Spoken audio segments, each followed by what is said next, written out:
네, 여러분 안녕하세요. 2011 수능 특강의 노현서입니다. 자, 우리 모의평가 1회의 둘째 마당에 이제 이번 시간에 들어갑니다. 자, 둘째 마당에 지금 오늘 우리가 볼 지문이 선생님 지난 시간에 3개 풀어오라 그랬지? 뭐니? 과학, 기술, 예술. 너네가 싫어하는 것들의 3단 콤보가 왔다. 그치? 자, 근데 얘들아 어려웠니? 아, 또 대답 못하는 걸 보니 안 풀었구만. 풀었으면 알 텐데. 안 어려워요. 얘들아, 이 과학하고 기술은 원래 까다롭잖아. 엄청 까다롭으면 선생님이 이번 시간에 3개나 받겠니? 굉장히 단순하고 답 찾기 쉬운 것들이었어요. 그래서 이렇게 보는 거예요. 자, 여러분이 전 정말 과학이 싫어요. 특히 문과 학생들 그러지, 그치? 기술 너무 싫어요. 예술? 이건 뭔 소리 하는지 모르겠어요. 이러고 있는데, 안 그렇게 될 거야. 이미 안 그렇게 되지 않았냐? 앞에서 비문학 나랑 하면서 아직도 좀 미심쩍어? 완전히 그런 의심을 다 없애버리도록 합시다. 자, 첫 번째 지문을 한번 보도록 하죠. 자, 126쪽에 나와 있어요. 자, 근데 얘들아, 잠깐 선생님이 옆에 있는 문제들 살짝 확인을 해볼게. 우리가 옛날에 기초적인 공부할 때, 그치? 앞에 비문학 지문 공부할 때 문제, 선생님 문두만 살짝 보여줬던 거 기억나니? 이번엔 같이 보진 않을 거지만 대충 우리 30초에 투자하듯이 어떤 것들이 우리한테 도움이 될 수 있을지 눈에 익혀오자는 거야. 자, 그럼 1번 문제를 보니까 1번에 뭐가 나와 있어? 전개 과정을 정리해놨대. 고맙습니다. 그쵸? 자, 지금 보면 우리 이 지문 자체가 가나다라마 단락 구분이 되어 있잖아. 1번 문제에서 어때요? 가나다라마 각 단락의 내용들을 이렇게 구조를 그림으로 그려놨잖아. 물론 우리가 여기에서 가하고 마밖에 몰라. 보기에 보면 나, 다, 라가 비어있어. 여기를 찾아줘야 된다는 거죠. 하지만 우리는 이걸 통해서 뭘 공부할 수 있냐? 과학 지문이 가지고 있는 일반적인 혹은 기술 지문도 똑같이 적용할 수 있어요. 과학과 기술 지문이 가지고 있는 일반적인 글의 구조를 확인해 볼 수 있습니다. 이따 다시 한번 확인해 볼 거고요. 우리가 글을 읽을 때 어때? 이 그림에 맞춰서 읽어야겠지. 자, 그 다음에 2번 봐봐. 항체 생산 과정을 도식화했대. 이거는 뭐예요? 항체 생산 과정. 이 글을 볼 때 우리가 글로만 읽으면 너무 어려우니까 그림을 놓고 같이 이해를 해가자는 겁니다. 그런데 이 그림을 놓고 같이 이해를 해갈 때요. 보면은 지금 이 지문에 대해서 문제들이 얘들아. 내용 일치 문제가 없지.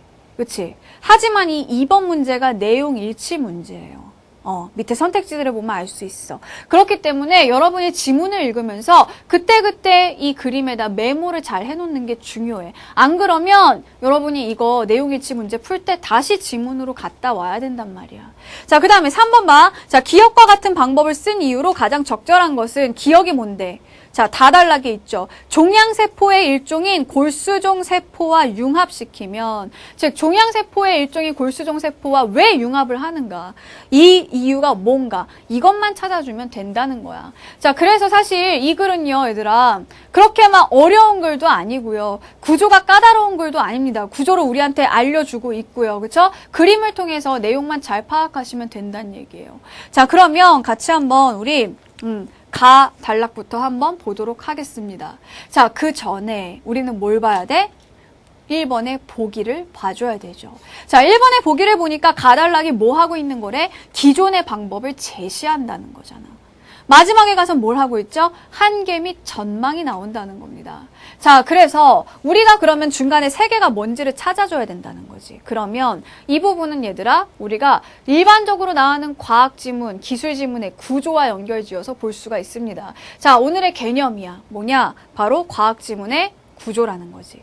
자, 과학 지문의 구조는요, 대체로 어떤 실험 과정을 따라가는 경우들이 있어요. 그래서 가설을 세우고, 그 가설에 대해서 어떤 실험을 하고, 그래서 그 자료를 해석하고, 마지막으로 결론을 내리는 이런 식의 구조도 있고요. 여기 나와 있는 것처럼 맨 처음에 기존의 방법을 제시했다면 다음에 뭐가 나오겠니? 새로운 방법이 나오겠지. 근데 기존 방법에 문제가 없었다면 왜 굳이 새로운 방법을 제시하겠어요? 기존 방법이 갖고 있는 문제점이 나올 거란 말이야. 그래서 이거를 보완할 수 있는 새로운 방법을 제시하고 이것이 가지고 있는 어떤 장점을 얘기하겠죠. 그러고 나서 이 그림에서 말하는 것처럼 마지막에 한계와 전망이 나올 수 있다는 겁니다. 그래서 과학 지문에 일반적으로 사용되는 이런 구조들은 여러분이 꼭 기억을 해두시고요. 특히 오늘 1번 문제에서 나오는 이 구조, 과학 지문뿐만 아니라 아니라 기술 지문에서도 자주 사용되기 때문에 반드시 기억을 해 주십시오. 자, 그러면은 같이 한번 우리가 일단 글 전체의 흐름을 보겠어. 자, 먼저 첫 번째. 자, 가단락에서 뭐 한다고? 기존 방법을 제시한대. 자, 그러면은 한번 봐봐. 가단락을 봐봐. 자, 항체는 특정한 항원과 결합하여 어쩌고저쩌고 뭐라고 해. 자, 뭐라고 하는데 뭔 소린지 모르겠어. 일단 이게 기존의 방법이라는 거 아니야. 옛날에 했던 방법이라는 거 아니야. 그치? 자, 일단 그 내용이야. 그러면 나단락을 볼까, 얘들아? 첫 번째 문장만 한번 읽어봐. 그러나가 나와 있잖아. 자, 그러나. 자, 앞에서 원래 이런 방법으로 뭘 했었는데, 그러나 하면서 쭉 읽어봐봐. 이게 뭔 소리야? 자, 그러나 항혈청은 B 림프구에서 만들어진 다양한 항체를 포함하고 있어. 다 또띠야. 잘 모르겠어. 그 다음에 나와 있는 접속어를 봐봐. 따라서지. 자, 그러나 그 다음에 따라서 그 다음에 뭐가 나와 있어? 이러한 문제점이 따른다 라고 되어 있잖아. 자, 그러나 뭐라고 설명하는지는 뭔지 모르겠지만 이런 현상이 있어. 그러다 보니까는 그 현상 때문에 문제가 발생을 한다는 거야. 자, 그럼 봐봐. 기존 방법을 제시해주고 얘는 이런 특징이 있기 때문에 이러한 문제가 발생한다는 거잖아. 그러면 1번 문제에서 일단 이 나 부분에 들어갈 말을 찾아보면 뭐가 되겠니? 2번에 나와 있는 문제 상황이 되겠죠. 그렇죠? 나머지에는 어떤 문제와 관련된 내용이 없잖아. 정답 2번이야. 2번이야. 그러면 다는 뭐가 되겠어? 2번에 나온 대로 해결 방법이지. 무슨 얘기야? 다를 봐봐. 첫째 줄 읽어보니까 뭐라고 돼 있어? 이러한 문제점을 해결하기 위해서는 아예 나와주잖아. 해결하기 위해서는.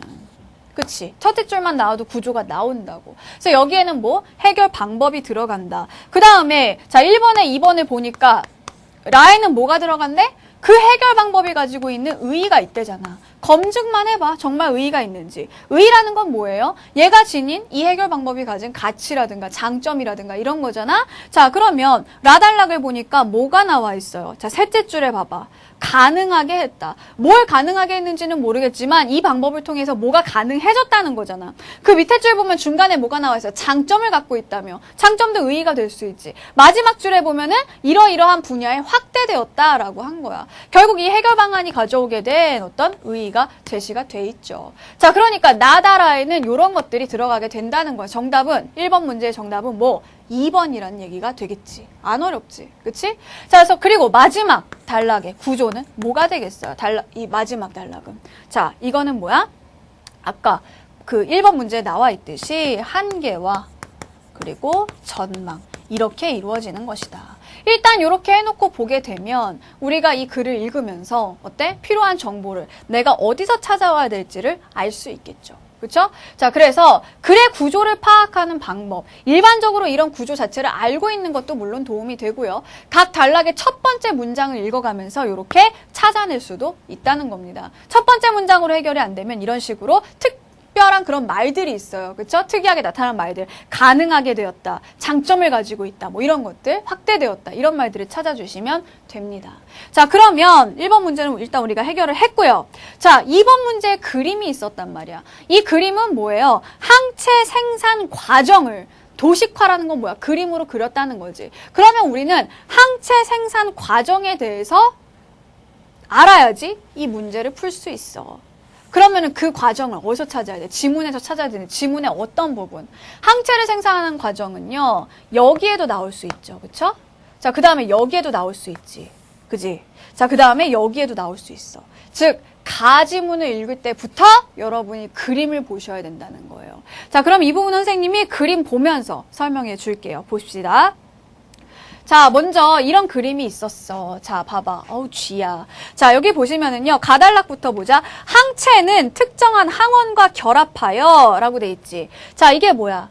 이 항원, 얘가 항원이야. 자, 그래서 이 항체는 항원과 결합하여 면역 반응을 유도한 단백질로서 B 림프구라고 불리는 세포에 의해 생산되어 혈액 내로 분비된다 라고 돼 있습니다. 자, B 림프구 나와 있죠.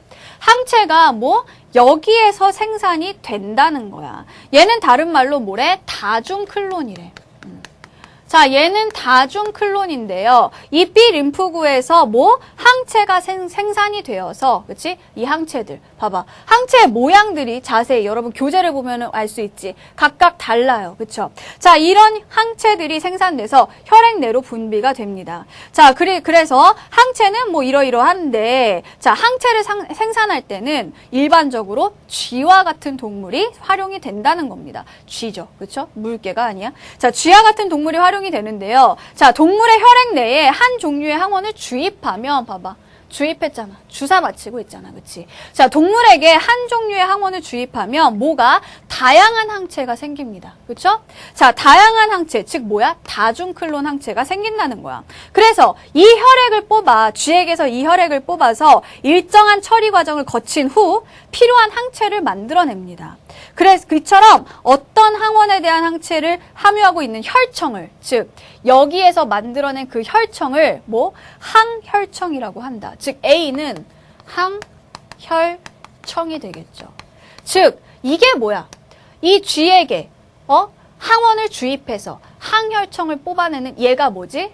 기존의 방법이었다는 겁니다. 자, 그러나 뭐죠? 항혈청은 B 림프구에서 만들어진 다양한 항체, 그치? 항체의 모양이 각각 달라 다양한 항체를 포함하고 있어서 뭐니? 혈액 채취 대상 동물의 종류나 채취 시기 그리고 면역 접종 방법에 따라서 성질이 달라질 수 있다는 겁니다. 그래서 뭐 이러이러한 문제점이 있다고 했어. 문제점 나중에 필요하면 봐. 일단 우리한테 중요한 건 이 과정이야. 자, 그래서 이러한 문제점을 해결하기 위해서 자, 봐봐. 해결하기 위해서 새로운 방법이 나왔지. 뭐라고 돼 있어? 다단락을 보세요. 특정한 항체를 생산하는 B 림프구 하나. 얘는 뭐야? 단일 클론이야. 얘는 다중 클론이잖아. 뭔가 많다는 거지. 근데 얘는 하나라고. 단일 클론. 자, 그래서 이 단일 클론 B 림프구 하나를 혈액 내에서 골라내고 이 세포를 플라스크에서 대량 배양해서 순수하게 한 가지 항체만을 대량 생산할 수 있는 방법을 찾아야 한다. 자, 그런데 불행히도 얘는 뭐야? 짧은 시간 내에 사멸한대. 그래서 그 밑에 줄 보세요. 이 B 림프구를 기역 부분 여기죠. 자, 종양세포의 일종인 골수종 세포와 융합을 한대잖아. 이 부분이야, 바로. 자, B 림프구를 종양세포의 일종인 골수종 세포와 융합을 하면 뭐가 생겨난다? 반영구적으로 살 수 있으며 동치의 특정한 항체를 얼마든지 생산해내는 이런 말 다 필요 없지. 꾸며주는 말이니까. 꾸며주는 말 말고 이 융합의 결과로 생산되는 게 뭐라는 거야? B. 하이브리도마래. 아이, 뭐 이렇게 어려워, 오늘. 자, 하이브리도마라는 애를 생산을 할 수 있다는 거죠. 그렇죠? 이런 세포를 융합을 통해서 만들었다는 거지. 자, 그래서 그 다음 라를 봅시다. 자, 이 하이브리도마 기법은요. 지금까지 동물로부터 어렵게 생산되던 항혈청, 즉 얘죠. 그렇죠? 기존의 방법. 얘와는 비교도 안 될 정도로 우수한 특성을 지닌 단일 클론 항체의 생산을 가능하게 했다는 겁니다. 그래서 얘네들을 보면 어때요? 자, 항체 하나의 시험관 안에 하나의 모양만 들어가 있죠. 그렇죠? 얘는 이렇게 돼 있고 얘는 이렇게 돼 있고 얘는 이렇게 돼 있고 아이고 얘는 이렇게 돼 있잖아. 각각 모양이 다르잖아. 그래서 하나의 항체만을 즉 뭐 단일 클론 항체를 그렇죠? 자, 단일 클론 항체를 생산할 수 있게 됐다는 겁니다. 자, 그래서 이렇게 생산된 단일 클론 항체는요. 옛날에 이 항혈청에 비해서 어떤 장점이 있다는 거야. 동물을 이용하지 않고 얘만 하이브리도마 세포만 배양하면 필요한 만큼 얼마든지 생산을 할 수 있게 됐다는 겁니다. 그러니까 항체를 많이 생산할 수 있게 되니까 항원의 분석뿐 아니라 질병의 치료나 각종 진단 등에서도 항체 활용이 확대됐다는 거지. 자, 그러면 얘들아 문제를 풀어봐. 일단 우리한테 필요한 거는 A가 뭐며 B가 뭐며 C가 뭐며 이거를 찾아내는 거였어. 다 찾았잖아. A는 항혈청이고 B는 하이브리도마고 C는 단일 클론 항체였단 말이야. 자, 그러면 2번 문제에 1번을 봐봐. A는 뭐야? A는 다양한 종류의 항체를 포함하고 있는 항혈청에서 얻어지는 물질이다. 그치? 자, 항혈청에서 뭐? 다양한 이런 항체를 포함하고 있는 물질을 얻은 거죠. 됐죠? 자, 그 다음에 2번은요. 자, 2번. A는 다시 A야. 이거는 어떤 문제가 있다 그랬어요? 자, 나달락에 보시면은, 자, 나달락에서 뭐라 그랬어? 이거 대상 동물의 종류나 아니면 채취 시기, 면역 접종 방법에 따라서 성질이 달라지는 게 문제라 그랬잖아. 이번에 그대로 나와 있죠. 동물의 종류, 채취 시기, 면역 접종 방법에 따라 성질이 달라진다. 2번도 맞아. 자, 그 다음에 3번. B는요, 얘죠. 그쵸? 이 하이브리도마는 뭐다? 이거를 활용할 때, 항혈청을 활용할 때 문제가 생긴다 그랬어. 그 문제를 해결하려다가 만든 애잖아. 해결하는 그 과정에서 만든 새로운 세포가 이 하이브리도마가 맞습니다. 그쵸? 자, 그 다음에 4번. B는요, 하이브리도마는 동물의 체내에서만 얻을 수 있다는 한계를 지니고 있다. 그래요? 이거 동물의 체내에서만 얻을 수 있어요? 아니지. 얘만 가지고 증식을 시킬 수 있다고 했잖아. 자, 그러니까 정답 뭐야? 4번이 답이 돼야겠죠. 자, 그 다음에 5번. C는 단일 클론 항체. 얘는 뭐예요? 얘를 바탕으로 만들어낸 거죠. 그쵸? 자, 이 하이브리도마를 기반으로 해서 만들어낸 항체야. 화살표가 있잖아, 얘들아. 여기에서 나온 거잖아. 자, 그러니까, 자, 이걸 기반으로 생산해낼 수 있는 항체로 이 단일 클론 항체는 어떻게 할 수 있다? 아까 우리가 라달락에서 봤듯이 여러 분야에서 활용할 수 있도록 그 활용이 확대되었다라고 했습니다. 그래서 5번도 맞는 설명. 정답은 몇 번? 4번이 된다는 얘기입니다. 됐죠? 자, 글의 내용이 길고 뭔가 복잡한 내용들이 있었지만 다 필요했나요? 다 필요하지 않았다는 거야. 우리가 그림을 보면서 필요한 부분만 메모하고 갔을 때 문제를 풀 수 있었죠? 그쵸? 시간을 이런 식으로 줄이라는 거야. 시간 줄이는 게 무조건 속독하라는 얘기가 아니라는 거 선생님 계속해서 강조를 합니다. 자, 마지막으로 3번 문제 보자. 기억과 같은 방법을 쓴 이유로 가장 적절한 것은? 이라고 했어요. 자, 기억과 같은 방법을 쓴 이유가 뭘까요? 얘들아. 자, 기억이 뭔데? 자, 기억은 뭐였냐 하면은요. 자, 종양세포의 일종인 골수종세포와 융합을 시켰다는 거야. 자, 종양세포와 융합을 시켰다. 왜 이걸 썼냐는 거지. 그러면 너희가 얘가 가지고 있는 성격을 알아야 되니? 과학적으로? 그래야 풀 수 있는 문제는 없어. 이건 의대 시험이 아니라고. 그치? 자, 이거는 뭐냐? 얘랑 융합시킨 이유가 뭐냐? 즉, 이거와 융합시킨 목적이 뭐냐는 거야. 그러려면 뭘 봐야겠니, 얘들아? 자, 왜 이거를 했죠? 그 앞에 보면 뭐가 있지?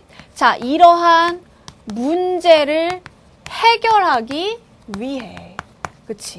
자, 이 밑줄 친 기억 부분의 바로 윗부분에 봐봐. 이러한 문제점을 해결하기 위해서 얘를 했다는 거잖아. 즉, 기억을 사용한 이유는 이거란 말이야. 문제 해결을 위한 거란 말이야. 그러면 우리는 이러한 문제라고 돼 있잖아. 이 문제가 뭔지를 알아야 될 거 아니야. 이러한이라는 거는 어디서 찾을 수 있어?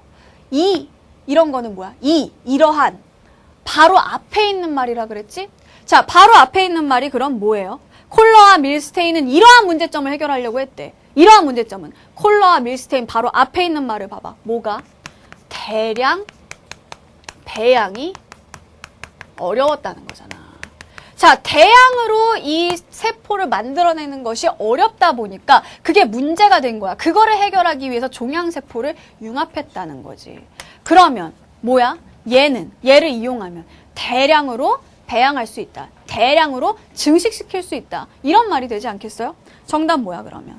3번이죠. 종양세포가 어떤 성격을 갖고 있기 때문에 계속해서 증식한다. 계속해서 만들어지니까 어떻게 되는 거야? 대량으로 배양하는 것이 가능해지게 되었다는 거지. 그치? 자, 그러니까 3번 문제. 선생님 과학 문제잖아요. 종양세포가 어떤 특성인지 내가 어떻게 알아요?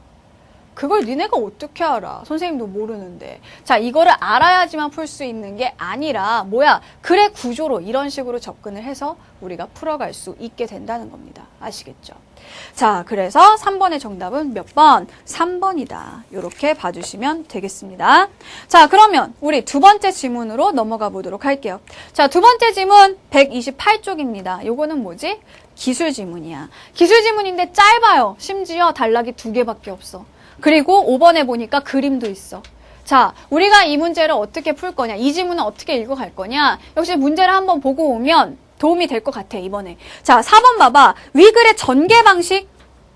자, 1문단의 내용과 2문단의 내용 우리가 알고 이 전개 방식을 정리해 줄 수 있겠죠. 그쵸? 자, 그래서 이걸 통해서 우리가 글의 구조를 알 수 있을 거고요. 그 다음에 5번 문제 같은 경우에는 뭐니? 레이저 프린터의 원리를 그림으로 나타낸 거래. 그러면 우리가 이 그림 언제 활용해야겠어? 본문을 읽다가, 지문을 읽다가 레이저 프린터의 원리가 나오면 이거를 활용해서 지문을 읽어주라는 거야. 왜? 이 그림 없이 지문만 읽는 건 너무 어려운 일이니까. 됐죠? 그림은 여러분을 괴롭히려고 나오는 게 아니라 도와주려고 나오는 거라고 얘기했잖아요. 그죠? 자, 마지막으로 6번. 이거는 뭐지? 자, 정전기 형상과 관련해서 설명할 수 없는 단계. 즉, 여러분이 이따가 지문을 읽을 때 A, B, C, D, E에서 정전기 현상이랑 상관없는 거를 하나 골라주면 된다는 거죠. 그쵸? 자, 보니까 문제들이 그렇게 어려운 게 없어. 그지? 5번 문제 정도가 살짝 까다로운 거야. 뭐 전하 나오고 플러스 마이너스 나오니까 힘든 건데 어디까지나 언어 문제라는 것을 여러분이 꼭 기억을 해주세요. 자, 그러면 일단 보자, 내용을. 보면은요, 이 글은 두 단락으로 돼 있다 그랬지. 제1문단과 제2문단으로 나뉘어 있는데, 자, 일단 한번 보도록 합시다. 자, 첫 번째 단락을 보니까요, 뭐라고 나와 있니? 자, 프린터는 컴퓨터의 출력 장치로 컴퓨터에서 작업한 결과를 종이에 인쇄하는 역할을 한다. 그래서 프린터가 뭔지 알려주고 있어. 우리가 모를까 봐. 그치? 알려줬어. 프린터는 그 작동 원리에 따라 크게 충격식과 비충격식으로 나뉜대. 끝났어, 그럼. 자, 지금 1문단의 내용은 뭐예요? 자, 프린터는 나뉜다. 뭐에 따라? 작동 원리에 따라. 그치? 자, 프린터가 나뉜데 뭐에 따라서? 작동 원리에 따라 나뉜다. 결국 이 얘기는 뭐지? 프린터를 작동 원리에 따라 분류하고 있지. 그치? 그럼 나머지는 뭐가 돼 있어? 충격식과 비충격식으로 나눈다고 했으니까 그 다음에는 뭐에 대한 설명이 가야겠니? 충격식 프린터는 이런 원리야. 비충격식 프린터는 이런 원리야. 이런 게 나와 있단 말이야. 그러면 얘들아, 우리가 지금 여기에서 이 첫 번째 단락을 읽을 필요가 있을까 없을까? 없어. 이거 왜 읽고 있어? 우리는 이것만 쏙 빼먹고 가면 돼. 치사하고 야비할 수 있어도 우리는 1문단에서 얘만 빼먹고 가자는 거야. 왜? 5번 문제는 어차피 레이저 프린터의 원리를 물어보는 거지 충격식, 비충격식을 물어보는 게 아니라는 거야. 자, 그 다음에 6번 같은 경우에 A, B, C, D, E 이것만 보면 되는데 지금 첫 번째 단락에 A, B, C, D, E 하나도 없어. 결국 1문단은 세부적인 내용은 중요하지 않다는 거야. 여기에 어떤 핵심 내용이 들어가 있는지만 봐주면 되죠. 자, 그럼 작동 원리에 따른 프린터의 분류. 이게 첫 번째 문단의 내용이라고 할 때 자, 몇 번이 일단 답이 될 수 있는 가능성이 있니? 2번, 4번, 5번이죠. 그쵸? 자, 그래서 2, 4, 5가 1문단의 핵심 내용을 제대로 짚어주고 있단 말이야. 그럼 얘네들 중에서 이제 2문단에 적합한 걸 찾아야 돼. 자, 2문단을 한번 봅시다. 자, 레이저 프린터는 정전기 현상의 원리를 이용하여 끝났어. 자, 지금 이 2문단의 내용은 뭐예요? 레이저 프린터의, 그치? 레이저 프린터의 뭐에 대해서? 원리에 대해서 얘기를 해주는 거야. 자, 그러면은 얘는 뭐가 되겠어? 자, 2번 봐봐. 특정 대상들의 장단점을 비교한다. 아무리 읽어봐도 여러 개의 그 대상들을 장단점 비교하고 있지는 않아요. 4번 봐봐. 특정 대상의 뭐? 작동 과정을 설명한다. 봐, 얘들아. 원리를 이야기해주는 거잖아. 원리를 통해서 뭐야? 계속 읽어볼래? 자, 원리를 이용해서 인쇄를 하는 비충격식 프린터인데 레이저를 이용한 인쇄 과정은 다음과 같다는 거야. 즉, 원리를 얘기하면서 이 원리를 통해 이런 과정을 통해서 인쇄가 된다는 거잖아. 그러니까 얘는 뭐예요? 특정 대상의 작동 과정을 설명하는 거지. 그치? 4번이 정답이라는 거야. 5번은 왜 안 될까? 특정 대상의 응용 분야. 자, 레이저 프린터의 응용 분야가 지금 소개되고 있지 않은 거죠. 그죠? 자, 그래서 사실 굉장히 아주 그냥 간단하게 2개의 문단밖에 안 되기 때문에 우리가 핵심 내용은요, 첫 번째 줄에서 다 찾아낼 수 있었다는 겁니다. 정답은 4번이야. 그 다음에 우리는 뭘 봐야 되지? 우리가 지금 궁금한 건 얘잖아. 그치? 왜? 5번 문제를 풀어야 되니까. 자, 5번 문제를 풀기 위해서 일단 우리는 이 레이저 프린터의 원리, 즉 두 번째 문단에 집중을 해야 됩니다. 자, 그러면 두 번째 문단을 볼 때는요, 자, 어떻게 해야겠어? 그림이랑 같이 첫 번째 문단 안 읽냐고? 안 읽을 거야. 읽을 필요가 없어. 이거 가지고 이제 더 이상 풀 수 있는 문제가 없어. 자, 그러면 두 번째 문단을 한번 그림이랑 같이 보도록 할게요. 자, 봐봐. 자, 두 번째 문단에 어떻게 되는지 봐봐. 레이저 프린터는 뭐를 이용했다? 정전기 현상.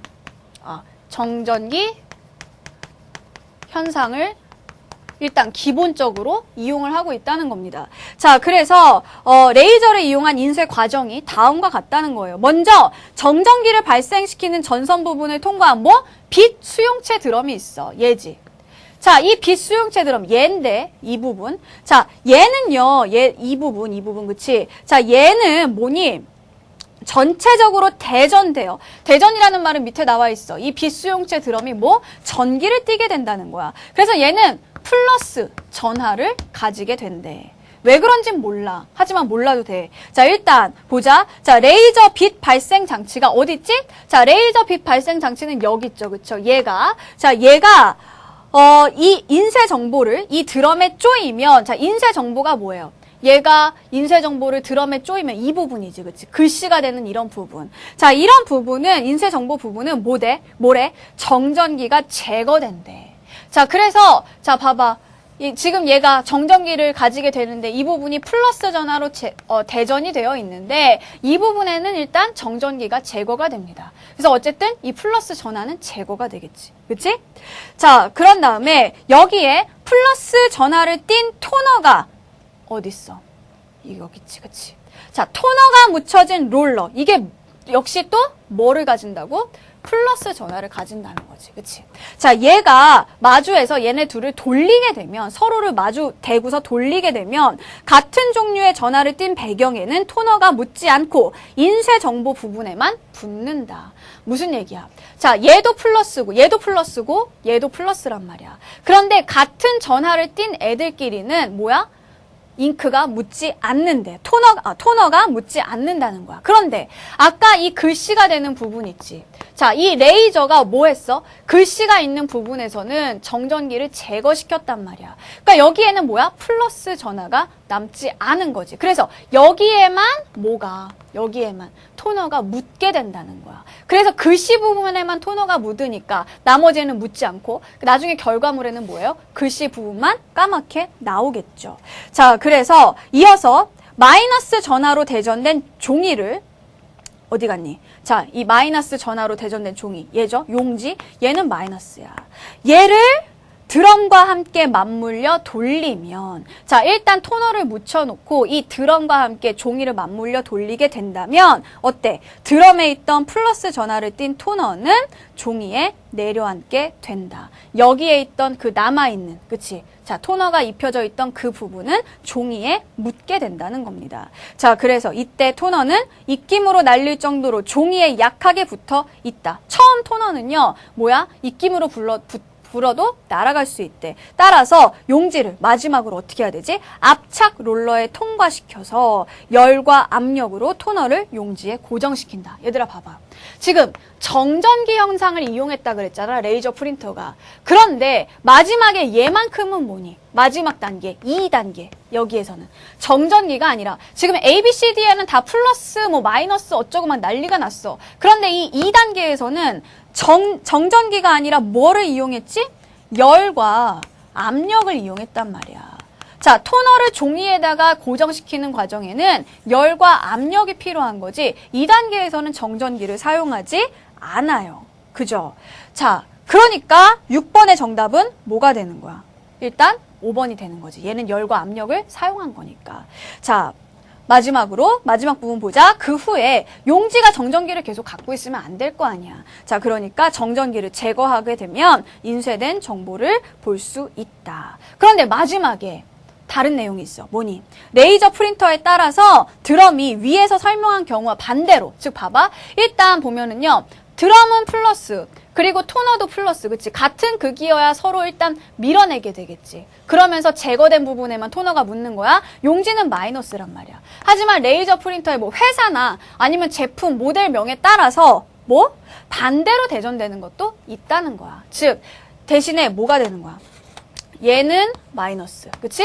그러면은 얘도 당연히 같은 극으로 마이너스가 돼야 돼. 대신에 용지는 뭐야? 붙어야 되니까 플러스가 돼야 되는 거지. 이런 식으로 반대로 대전되는 경우도 있다. 다만 뭐만 지켜주면 돼? 얘네 둘은 같은 그런 종류여야 된다. 얘는 반대 전하여야 된다. 요것만 지켜주면 된다라는 얘기죠. 됐죠?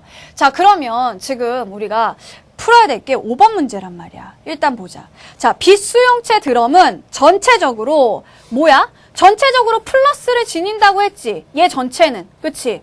근데 지금 1번에 보면 뭐라고? 플러스였다가 마이너스였다가 플러스의 순서로 대전된다고? 그거는 아니란 말이야. 얘 자체가 플러스에서 마이너스에서 플러스로 바뀌는 것이 아니라 뭐라는 거야? 얘는 그냥 계속 이 전체는 계속 플러스로 가는 거야. 아니면은 프린터 종류에 따라서 처음부터 끝까지 마이너스로 갈 수는 있겠지. 하지만 이런 순서로 진행되는 것은 아니다. 얘 자체는. 그치? 1번이 틀렸네. 1번이 답이야. 됐죠? 자, 그 다음에 2번. 자, 인쇄할 정보가 있는 부분과 토너는, 즉 인쇄할 정보가 있는 부분이 뭐지? 이 부분이잖아. 문자가 있는 부분.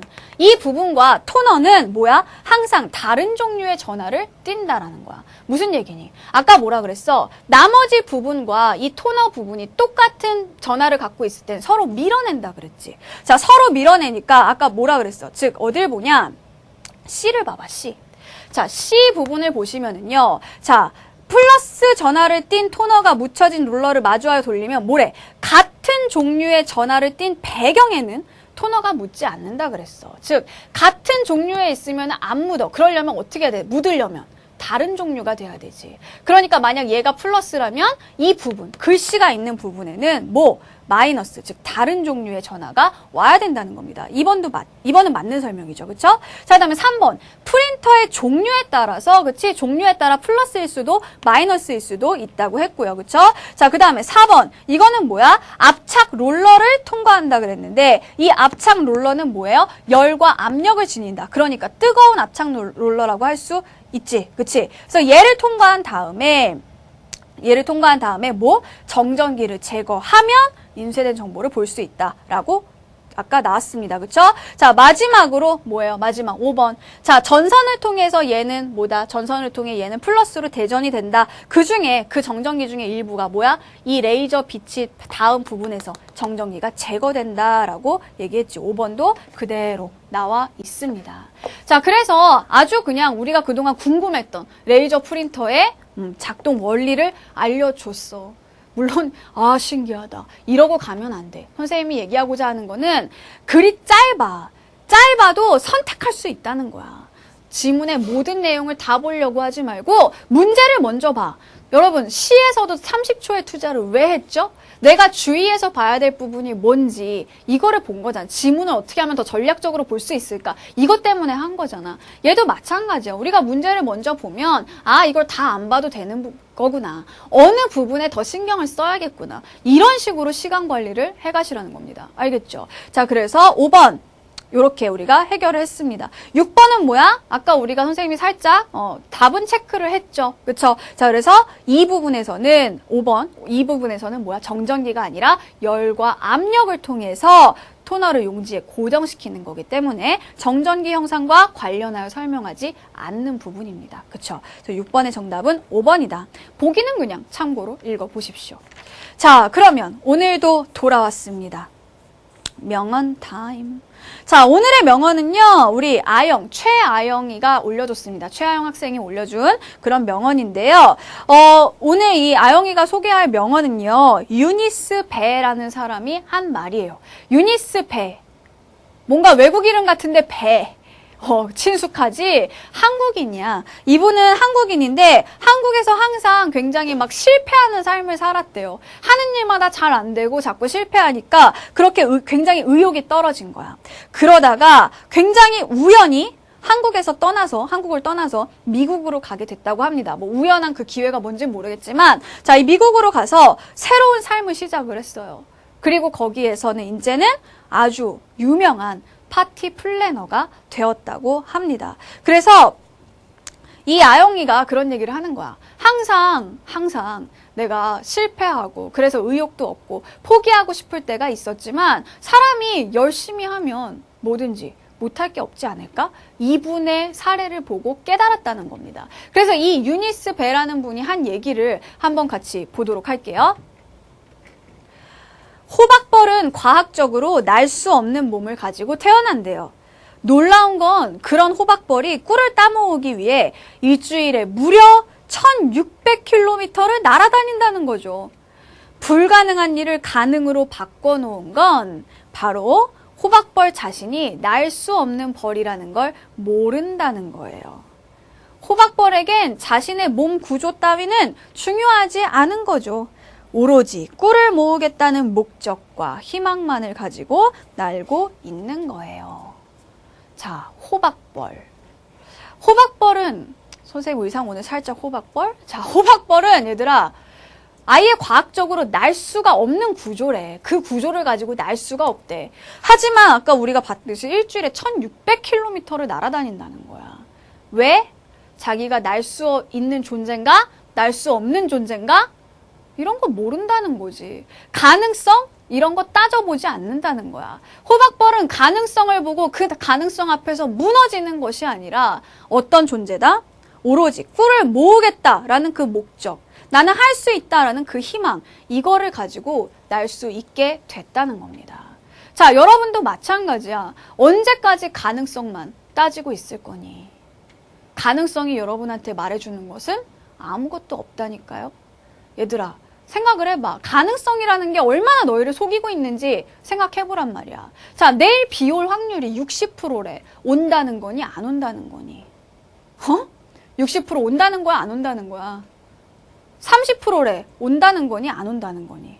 에이, 선생님 애매한 숫자만 갖고 얘기하니까 그렇죠. 90%라고 해보시죠. 그래, 얘들아. 비 올 확률이 90%야. 그럼 비가 온다는 거야 안 온다는 거야? 온다는 거야? 90%면 무조건 오는 거야? 그럼 100%라고 하지 왜 90%라고 하겠냐? 10%의 예외가 있을 수 있다는 거야. 결국 얘들아, 가능성이라는 거, 몇 퍼센트의 가능성, 몇 퍼센트의 숫자는요, 아무런 사실도 알려주지 못합니다. 여러분이 지금, 선생님 제가 지금부터 해서 1등급이 될 가능성이 몇 프로 정도일까요? 그 퍼센트, 그 숫자는 여러분한테 아무것도 알려주지 못한다는 거죠. 여러분을 인도하는 것은 가능성, 통계, 숫자 이런 게 아니라 뭐다? 오로지 목적과 희망이다 라는 걸 꼭 기억해 주세요. 아시겠죠? 됐어. 자, 그러면 여러분이 우리 아영이의 이야기와 이 유니스 배 선생님의 이야기와 나의 이야기를 다 이해했을 거라고 생각을 합니다. 자, 그러면 마지막으로 세 번째 지문으로 넘어가도록 할게요. 자, 세 번째 지문. 예술이야. 아주 그냥 예술이야, 이거. 이 지문 정말 예술이라고. 선생님도 보면서 나는 그래도 선생님이잖아. 보통 선생님이 지문 보면 나는 그래도 또띠또띠로 보이는 지문이 별로 없거든? 근데 나한테 이 지문은 또띠또띠였어. 얘들아, 희망이 생기지. 아, 선생님한테도 또띠또띠인데 내가 너무 좌절하지 않아도 되겠다. 알겠죠? 그쵸? 자, 또띠또띠인 지문일수록 여러분 그냥 단순하게 접근하면 됩니다. 자, 어떻게 하냐? 일단 문제부터 보도록 할게요. 자, 먼저 7번 문제를 보시면 뭐라고 돼 있니? 위 글을 아래와 같이 구조화한대. 오, 그래, 구조를 알려주는 거야. 근데 구조가 특이해. 우리가 아까 과학지문에서 봤던 것처럼 가나다라 막 이렇게 순서대로 가는 게 아니라, 자, 가라는 어떤 고흐의 구두라는 상황이 있죠. 이거를 포함하고 있는 게 나의 하이데거의 예술론이야. 그지? 자, 그리고 이 밖에 있는 게 다 위 글이야. 이게 이 글의 구조래. 무슨 얘기니? 자, 무슨 얘기야? 이 글은 어떤 글이야? 하이데거의 예술론에 대해서 소개하고 있는 글이야. 그치? 자, 하이데거의 예술론을 소개한다. 그런데 하이데거의 예술론은 이 사람은 자기의 예술론을 설명하기 위해서 자기 예술론을 주장하기 위해서 고흐의 구두를 끌어오고 있단 말이야. 즉, 고흐의 구두라는 작품을 설명하는 과정에서 이 사람의 예술론이 드러난다는 거죠. 그 예술론을 이 사람이 이 글의 필자가, 하이데거 말고 이 글의 필자가 소개를 해주고 있다라는 겁니다. 됐죠? 자, 그러면 8번 문제 봐봐. 8번 문제. 하이데거의 관점에서, 즉 예죠. 그쵸? 자, 하이데거의 관점에서 보기를 감상한 내용으로 보기 어려운 것은 보기, 그림 나왔어. 자, 예술 지문에서 실제 그림이 나왔다. 그래서 그림을 감상하라 그런다. 우리한테 자꾸. 자, 얘들아, 정말 이게 그림을 감상하라는 문제 아니라 그랬죠. 왜? 이거는 미술 문제가 아니야. 언어 문제란 말이야. 결국 여러분, 그림은 지워. 안 봐도 돼. 그림은 지우고 우리는 언어적인 정보만 가지고 풉니다. 1번부터 5번만 가지고 풀 수 있어요. 자, 그러면 여기 나와 있는 것이 맞나 틀리나를 알기 위해서는 뭘 알아야 돼? 하이데거의 관점만 알고 있으면 된다는 거야. 하이데거의 관점만 알아. 이게 무슨, 나 집인 줄 알았는데 기차래, 어떻게, 나 이렇게 막 눈도 안 좋은데 이 문제 어떻게 풀어? 이런 걱정하지 말라는 거지. 지워버려, 그림은. 그렇다고 화이트로 막 다 지우진 말고. 자, 그 다음에 9번은 뭐예요? 위글과 보기를 통해 알 수 있는 내용. 보면, 지문도 또띠또띠인데, 이 보기도 또띠또띠야. 그럴수록 그냥 간단하게, 단순하게 접근하라고 했어요. 이따 알려줄게. 10번은 뭐죠? 단어들의 의미 관계 파악하는 겁니다. 이건 뭐야? 문맥상의 의미를 파악해야겠지. 일단 그럼 지문을 볼게요. 자, 하이데거에게 예술이란 존재자의 존재를 계시하는 것, 나아가 진리의 발현과 관련된다. 정말 또띠또띠다. 그치? 존재, 정말 어려운 개념이잖아. 그치? 계시, 진리, 발현, 날 죽이려는 거야? 죽이려는 게 아니야, 얘들아. 그냥 너네 이럴 때 이 지문이 나에게 뭔가 어려운 개념으로 덤빌 때, 얘들아, 다 받아줘, 그냥. 덤비는 대로. 어이구, 그래. 어디 한번 놀아봐. 이런 식으로. 하나하나에 민감하게 반응하는 건 하수야. 고수는 어때, 얘들아? 상대방이 나한테 막 싸우자고 막 이렇게, 덤벼도 그냥, 그래, 어디 한번 잘 놀아봐. 노는 것도 한때야. 네가 언제까지 놀 수 있나 보자. 이렇게 보라는 거야. 알았지? 자, 그럼 봐봐. 자, 하이데거에게 예술이란 뭐라는 거야? 뭐라는 거야? 존재자의 존재를 계시하는 거. 진리의 발현이래. 그에 의하면 예술작품은 그 나름대로의 방식으로 존재자의 존재를 열어준대. 자, 작품 속에서는 이러한 열림, 즉 탈은폐, 다시 말하면 존재자의 진리가 발현되는 거래. 계속 무슨 얘기를 하는지 모르겠어. 똑같은 단어는 계속 나오는데. 이게 중요해, 얘들아. 무슨 말인지 몰라도 계속 하이데거의 입장은, 자, 하이데거가 말하는 예술은 뭐야? 똑같은 단어들이 반복된단 말이야. 반복되는 것들에 동그라미를 해봐. 예술이란 무엇이다? 자, 존재를 열어주는 거야. 그지? 자, 그리고 이런 열림이라고 돼 있네? 내가 왜 열어라. 무식하겠어. 보이겠네? 자, 열림. 여기다 동그라미 해. 그리고 탈은폐라고 돼 있잖아. 탈은폐. 여기에도 동그라미를 하란 말이야. 어쨌든 뭔진 몰라도. 자, 다시 말하면 존재자의 진리, 그래. 자, 진리가 발현되는 것이다. 자, 모르겠지만 어쨌든 계속 반복되는 말인 걸로 봐서 이 하이데거가 말하는 그 개념의 핵심 어들인가 봐. 반복되는 것들은 중요하니까 반복되는 거거든. 핵심어거든. 자, 그래서 그에게 예술작품이란 진리 나왔잖아, 또, 그치? 작품 속에서 자기를 정립하는 것이다. 뭔 소린지 모르겠다고 울지 말고, 포기하지 말고, 일단 계속 나오는 말들. 아, 그래. 아, 뭔 소리야. 그 소리가 그 소리 같지만, 어쨌든 이런 게 중요한가 봐. 냅둬. 놀게 냅두라고. 지들끼리 어려운 말 하면서 놀게 냅두라고. 언제까지 놀겠어. 동그라미만 해줘, 그냥. 그래, 너. 내가 니네 얼굴 다 봐놨어. 이거지. 그치?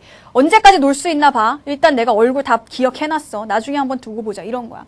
자, 그 다음 보세요. 예컨대, 예를 드는 거지. 현실에서 보는 구두라는 도구는 완성된 물건으로, 즉 존재자로 주어져 있지만 예술작품에 등장할 때는 존재자로 머물지 않고, 즉 현실에서의 구두는 그냥 일반적인 존재인데, 자, 뭐다? 예술작품에 등장할 때는 얘가 뭐야? 존재자의 진리를 드러내서 존재자의 존재를 또 열어준대. 아직도 뭔 말인지 모르겠어. 그냥 존재, 열림 이것만 기억하고 있으란 말이야. 이 말의 뜻은 고흐의 그림에 관한 하이데거의 설명에서 비로소 밝혀진다. 아, 됐어. 비로소 밝혀진대. 지금까지 뭔 말인지 몰랐는데 이제 밝혀진대. 고마워. 자, 그럼 봐봐. 이제 드디어 우리가 알아들을 만한 말이 나올 거야. 솔직히 이 지문 전체에서 우리가 알아들을 수 있는 단락은 이거 하나야. 선생님도 이거 하나 알아들었어. 봐봐. 고흐가 그린 구두에는 단순히 도구로서의 존재자가 그려져 있을 뿐 아니라 여기까지는 몰라. 하지만 그 뒤에 봐봐. 자, 구두는 이거지, 그치? 자, 고흐가 그린 구두를 하이데거가 어떻게 설명하나 보란 말이야. 이 구두는 단순한 구두가 아니야. 뭐야? 그 안에 어두운 틈에서 들리를 하러 나선 이의 신선한 삶이 드러나. 자, 구두만 그렸는데 구두에서 그 구두의 주인의 삶이 드러난다는 거야. 자, 그 다음에 구두라는 도구에는 거친 바람이 불어오고 밭고랑을 걷는 농부의 강인함이 쌓여있대. 자, 구두만 그려놨지만 거기에서 구두에서는 보이지 않는 농부의 강인함을 읽어내는 거야. 그지? 자, 그 다음에 구두의 가죽에는 대지와 습기의 풍요로움이 깃들어 있대. 자, 우리가 그림을 보면서 거기에서 대지의 습기와 풍요로움. 자, 대지의 습기, 풍요로움. 이런 걸 우리가 구두만 보고 어떻게 알아? 하지만 이 사람은 뭐야? 읽어내는 거야. 해석을 해낸다고. 구두창 아래에는 해질 무렵 들길의 고독. 구두만 보고 외로움을 어떻게 알아? 외로움을 그리진 않았어. 어떻게 그려? 그릴 수 없는 거야. 하지만 하이데거는 뭐지? 그 구두를 통해서 그런 의미를 찾아낸다는 거죠. 자, 그 다음 대지의 소리 없는 부름과 다 익은 곡식의 부름이 있다. 대지의 부름, 곡식의 부름. 구두만 보고 어떻게 알아? 자, 봐봐. 지금 본 것들. 이 하러 나선 이의 삶과 농부의 강인함과 대지의 습기와 풍요로움, 그치? 그리고 들길의 고독, 외로움, 그치? 그리고 곡식의 부름, 대지의 부름. 이런 것들은 그림으로 그릴 수 있는 거니? 그림으로 그릴 수 없는 것을 구두라는 하나의 대상으로부터 상상해내잖아. 이게 뭐다? 하이데거의 관점이라는 거야. 자, 그러면 우리는 8번 문제를 풀 수 있어. 하이데거의 관점에서 보기를 감상한 내용으로 보기 어려운 거. 자, 보기. 그림은 중요하지 않다 그랬어, 얘들아. 자, 그림은 하나도 중요하지 않아. 이걸 봐봐야 어차피 이게 우리는 집인지 창고인지 기차인지도 몰라. 지우고 얘네들만 봐. 얘네들을 봤을 때, 자, 핵심은 뭐였죠? 단순히 구두를 그린 거였는데, 여기에서 여러 가지 보이지 않는 것들을 이끌어내잖아? 그러면 1, 2, 3, 4, 5번을 봐봐. 1번. 자, 여행자들의 온갖 사연. 이건 눈에 안 보이지. 그릴 수 없는 거지. 하지만 그걸 해석해낼 수 있다는 거야. 하이데거의 관점과 맞아. 그치? 자, 그 다음에 2번도 볼까? 자, 2번에 보면 뭐가 나와 있어요? 자, 열차가 멀리 떨어져 있던 지역들을 이어준다?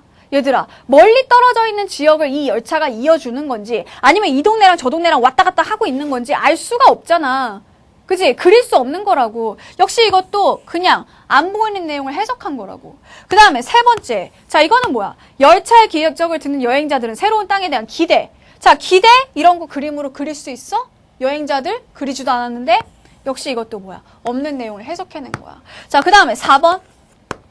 자, 철기를 기준으로 기관차와 밀밭이 화면을 양분하고 있는 구도로 그려졌다. 이건 뭐니, 얘들아?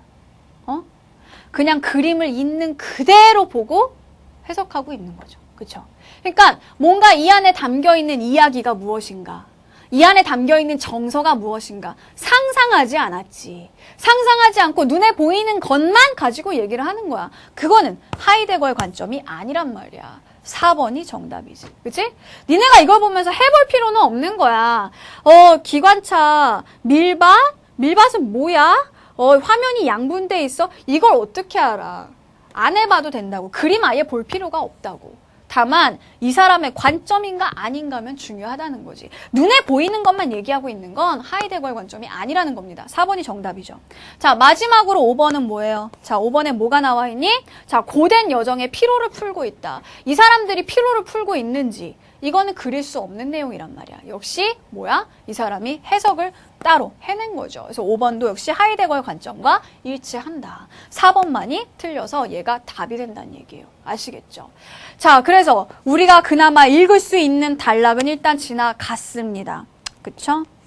아유, 이제 또 다시 또띠로 돌아갑니다. 하지만 언제까지 니들이 그렇게 놀 수 있을지 보자 그랬어. 자, 봐봐.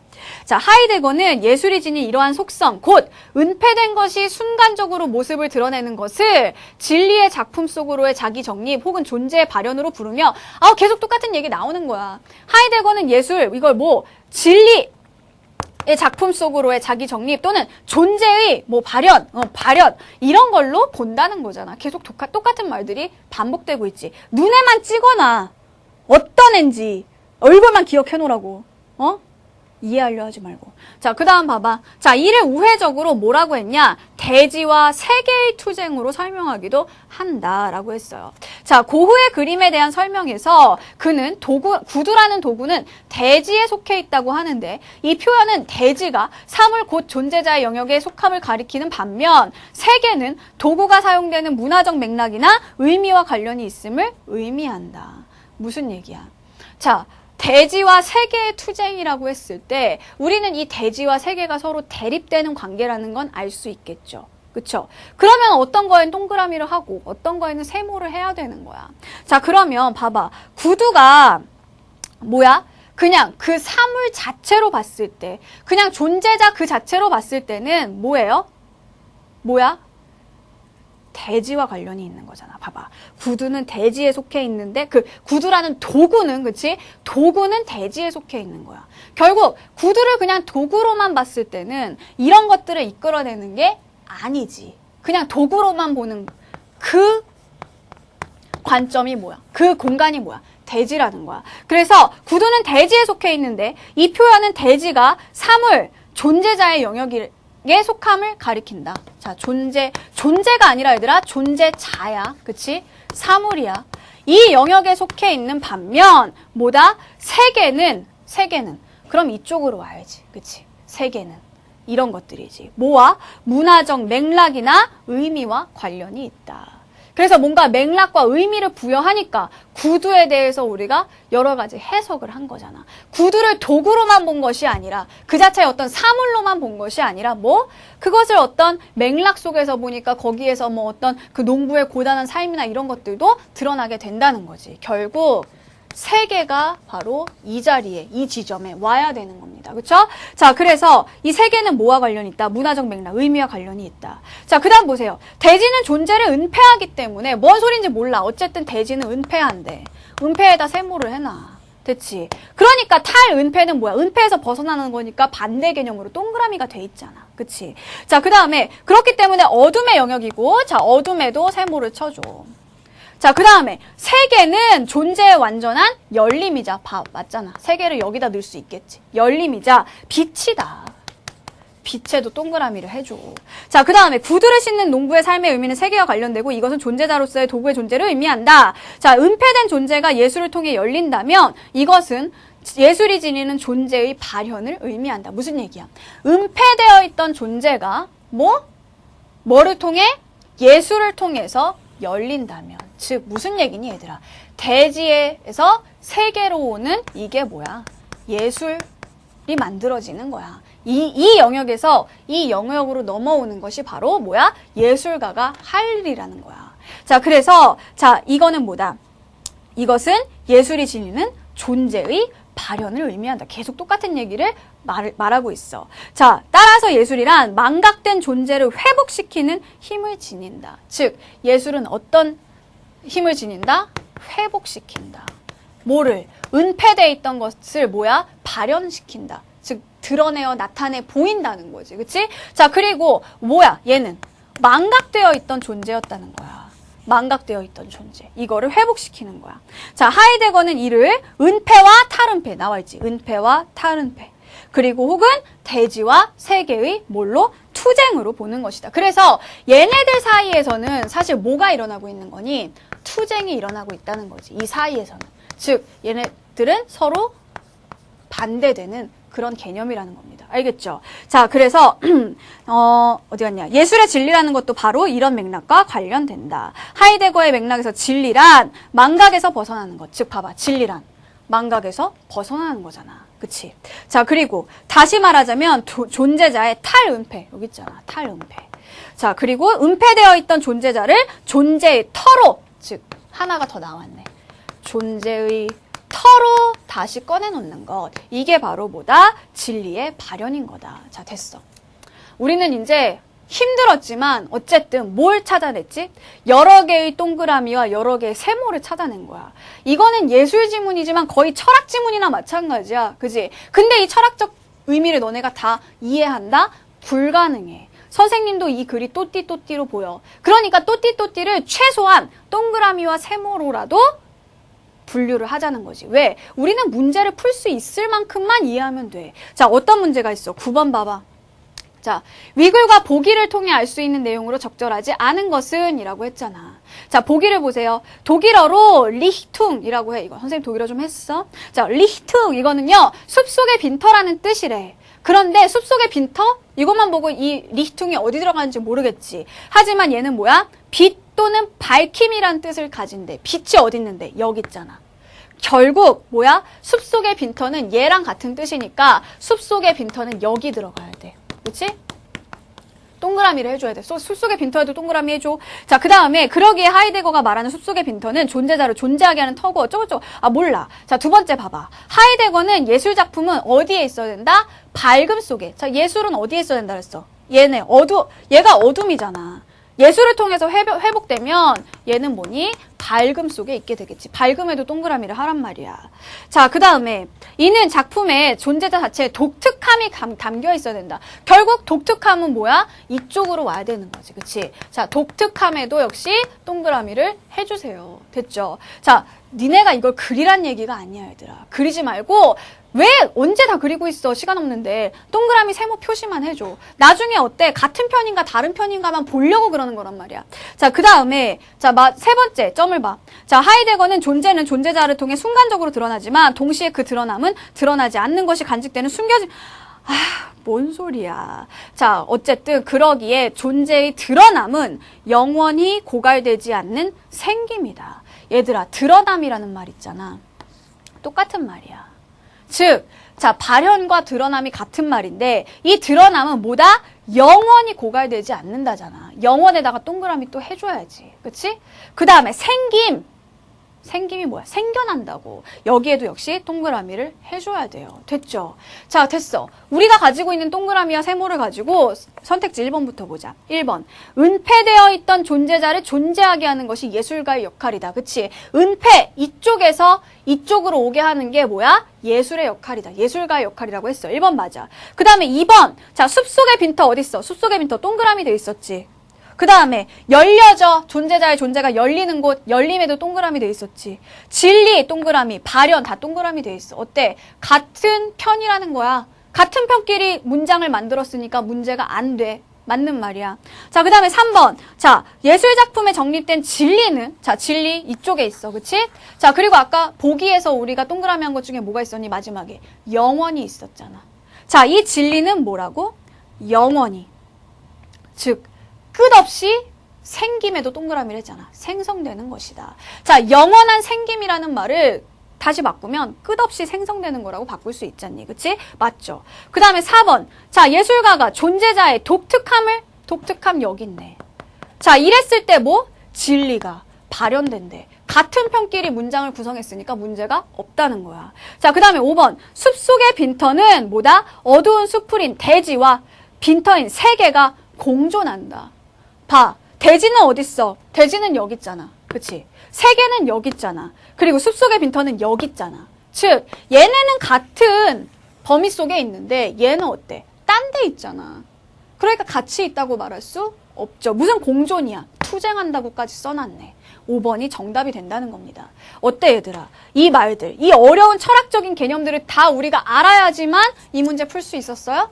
아니야. 너네가 동그라미 세모만 제대로 했어도 풀 수 있었단 얘기야. 그래서 9번의 정답은 5번이 되겠죠. 그쵸? 자, 7번 보자. 이거였어. 자, 이거 다시 가지고 얘기를 해보도록 합시다. 자, 1번 보세요. 자, 7번에 1번. 다는 나에 대한 읽기의 결과물이다. 무슨 얘기냐? 자, 이 사람이 이 다 글을, 즉 우리 지문이야 이게. 이 다가 지문이란 말이야.